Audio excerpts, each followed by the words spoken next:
ஆட்சி பொறுப்பிற்கு கொண்டு வருவதற்கு 2026 தேர்தலில் செந்தில் பாலாஜி KN நேருவை மிஞ்சி அதிக வெற்றி விகிதத்தை பதிவு செய்து திமுகவிலேயே சிறந்த செயல்திறன் கொண்ட மண்டல பொறுப்பாளராக உருவெடுத்திருக்கிறார் கனிமொழி. மாநிலம் முழுவதும் திமுக சார்பில் 8 மண்டலங்களில் மூத்த தலைவர்களுக்கு தேர்தல் நிர்வாகம் ஒப்படைக்கப்பட்டிருந்தது.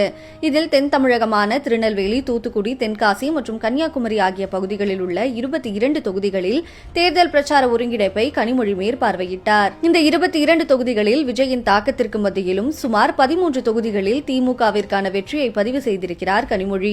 இதன் மூலம் கட்சியின் செயல்திறன் வரிசை பட்டியலில் 59% வெற்றி விகிதத்துடன் கனிமொழி முதலிடத்தில் உள்ளார். அவரை தொடர்ந்து 51% KN நேரு, 40% MRK பன்னீர்செல்வம், 38% சக்கரபாணி, 34% தங்கம் தென்னரசு, 22% செந்தில் பாலாஜி, 17% ஏவா வேலு ஆகியோர் அடுத்தடுத்த இடங்களில் உள்ளனர். விஜயின் பேரலைக்கு மத்தியில் திமுகவிற்கு தென் தமிழகம் அதிக வெற்றிகளை கொடுத்திருப்பதாக கூறப்படும் நிலையில் கன்னியாகுமரி, தென்காசி ஆகிய மாவட்டங்களில் தாவேகா ஒரு தொகுதி கூட வெற்றி பெறாதது கவனம் பெறுகிறது.